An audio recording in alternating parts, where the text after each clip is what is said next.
Hello guys, welcome back to our channel. నేను మీ పర్వీన్. రొయ్యల season వచ్చేసింది గైస్. సో రొయ్యలతో రకరకాల వంటలు చేసుకోవచ్చు అనమాట ఇప్పుడు మనం. అయితే ఈ రోజు మా మమ్మీ చూడండి రొయ్యల ఇగురు చేసిందనమాట. రొటీన్ గా చేసుకునే కర్రీస్ కాకుండా ఈ స్టైల్లో రొయ్యల ఇగురు ఒక్కసారి ట్రై చేయండి, చాలా బాగుంటుంది. సో ఎప్పుడు చికెన్ మటన్ ఇలాంటివే కాదు, రొయ్యలు ఇప్పుడు సీజనల్ ఫుడ్ కాబట్టి తెచ్చేసుకొని మీరు కూడా వండేసుకోండి. అయితే చూడండి ఈరోజు పులావ్లోకి సర్వ్ చేసుకున్నాము. పులావ్ బగారా రైస్ మీరు ఏదన్నా అనొచ్చు. దీంట్లోకి రొయ్యల ఇగురు అనమాట, ఉల్లిపాయ అండ్ నిమ్మకాయతో గోంగూర కూడా చేసింది మా మమ్మీ కాంబినేషన్. అయితే ఈ కాంబినేషన్ పర్ఫెక్ట్ గా ఉంటుంది. మీరు వైట్ రైస్ లో కూడా తినేయచ్చు. మేము ఈ రోజు తీసుకున్న రొయ్యలు అయితే సముద్రపు రొయ్యలు, ఇవి చెరువు రొయ్యలు కాదు. అసలు చేపలు కడగడం వీటన్నిటికంటే కూడా ఈజీ ప్రాసెస్ రొయ్యలే గైస్. నన్ను అడిగితే మేమైతే మార్కెట్ లో క్లీన్ చేయించుకోము, మేమే క్లీన్ చేసుకుంటాం అనమాట. అయితే రొయ్యలు అయితే కొంచెం ఓపిక్గా కూర్చొని చేసుకోవాలి. అయితే చూడండి సముద్రపు రొయ్యలు కాబట్టి లైట్ గా స్మెల్ వస్తాయి. సో ఎక్కువగా మనము కడిగేసుకోవాలన్నమాట. 3-4 సార్లు వాటర్స్ లో కడగాలి. ఒలిచే ముందు చాలా క్వాంటిటీ కనిపిస్తాయి, కానీ ఒలిచిన తర్వాత మాత్రం చాలా తక్కువ అయిపోతాయి గైస్. ఇవి 1.5 kg దాకా మేము ఒలిస్తే 1 kg వచ్చాయన్నమాట. అయితే చూడండి దీంట్లోకి సీక్రెట్ మసాలా ప్రిపేర్ చేయబోతున్నాము. ఈ మసాలా దినుసులన్నీ వేసుకుంటున్నాము. చూడండి సోంపు, లవంగ, చెక్క, ఇలాచి, మిరియాలు అండ్ నల్ల యాలుక్కాయ, జాజికాయ తీసుకోండి మెయిన్ గా, అండ్ ధనియాలు, ఇవన్నీ కలిపి మిక్సీలో కోర్స్ గా గ్రైండ్ చేసేసుకోవాలి. అయితే ఇప్పుడు మనం మ్యారినేషన్ చేయబోతున్నాము.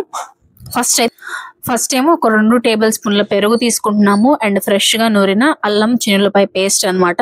అండ్ ఇందాక మనం గ్రైండ్ చేసుకున్న మసాలా. మీ దగ్గర ఈ మసాలా చేసుకునే టైం లేకపోతే మాత్రం మీరు గరం మసాలా వేసుకోవచ్చు. అయితే 2 టీ స్పూన్ల కొరియాండర్ పౌడర్, ధనియాల పొడి, ఒక చిటికెడు పసుపు, టేస్ట్ కి తగినట్టు ఉప్పు వేసేసి చక్కగా చేతులతో ఇలా కలిపేసుకుంటూ మ్యారినేట్ చేసుకోవాలి. ఈ మసాలా ఇందాక మనం చేసుకున్న మసాలా వేయడం వల్ల మంచి అరోమా వస్తుంది, చాలా మంచి ఫ్లేవర్ వస్తుంది అనమాట కర్రీకి, మన ఇగురుకి.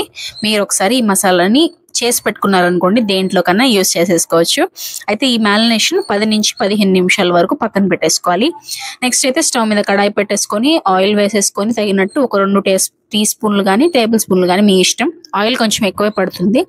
అయితే ఒక పెద్ద ఉల్లిపాయని కట్ చేసుకొని అండ్ ఒక 4-5 పచ్చిమిరపకాయలు చీలికలుగా కట్ చేసేసుకొని వేసేసుకోవాలి.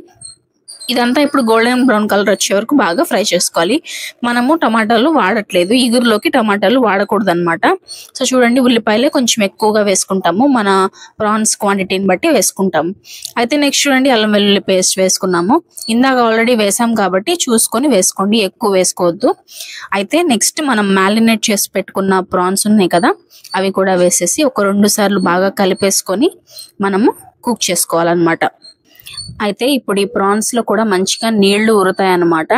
చక్కగా కుక్ చేసుకోవాలి. ఇవి కుక్ అవుతుంటే స్మెల్ మాత్రం చాలా బాగుంది గైస్. మనము ఇగురు మాత్రం చాలా బాగుంటుంది. రొటీన్ గా కాకుండా ఇలా ట్రై చేస్తూ ఉండండి రొయ్యలతో. సీజనల్ ఫుడ్ కాబట్టి ఏ సీజన్ లో ఫుడ్ ఆ సీజన్ లో తింటే చాలా హెల్త్ కి మంచిది. అయితే చూడండి టేస్ట్ కి తగినట్టు కారం వేసుకున్నాము, 1 స్పూన్ ధనియాల పొడి అండ్ కొద్దిగా ఇందాక చేసుకున్న మసాలా, ఒక చిటికెడు సరిపోతుంది. ఇందాక ఆల్రెడీ మ్యారినేషన్ లో వేసాం కాబట్టి. సో చూడండి కొద్దిగా వాటర్ వేసుకుంటున్నాము మనము. చూడండి ఇదంతా చక్కగా కలిపేసుకొని ఒక్క 10 నిమిషాలు మూత పెట్టేసుకొని కుక్ చేసుకోవాలన్నమాట. లాస్ట్ లో మీరు కొత్తిమీర వేసుకోవాలి గైస్. ఆ కొత్తిమీర పార్ట్ స్కిప్ అయిపోయింది, మీరు చూసుకొని ఈ మూమెంట్ లో వేసుకున్నా కూడా కొత్తిమీర ఫ్లేవర్ చాలా బాగుంటుంది. చూడండి మూత పెట్టేసి ఒక 5 నిమిషాలు కుక్ చేసేసుకున్నామంటే చక్కగా కొద్దిగా గ్రేవీ ఉంచుకున్నాం మేము. మీకు పులావ్లో కాబట్టి మేము గ్రేవీ ఉంచుకున్నాము, మీకు వద్దనుకుంటే మీరు స్కిప్ చేసేయచ్చు. ఇంకొంచెం వాటర్ ఊరకుండా మీరు ఇంకొక 2 నిమిషాలు కుక్ చేస్తే ఆ వాటర్ మొత్తం ఎగిరిపోతుంది, మీకు పర్ఫెక్ట్ ఎగురు వస్తుంది అనమాట. కానీ కొంచెం గ్రేవీ ఉంటేనే చాలా బాగుంటుంది. ఎలా అనిపించింది మీకు? వీడియోని లైక్ చేయండి. ఎలా అనిపించిందో కమెంట్ సెక్షన్ లో చెప్పండి. సబ్స్క్రైబ్ చేసుకోండి, మన ఛానల్లో ఇంకా చాలా రెసిపీస్ ఉన్నాయి, ఒకసారి వెళ్ళి చెక్అవుట్ చేసేయండి. ఓకేనా? సబ్స్క్రైబ్ చేసుకోవడం మర్చిపోవద్దు. Bye bye. ఇంతే గైస్ ఈ రోజుకి. మళ్ళీ కలుద్దాం నెక్స్ట్ వీడియోలో ఇంకో రెసిపీతో.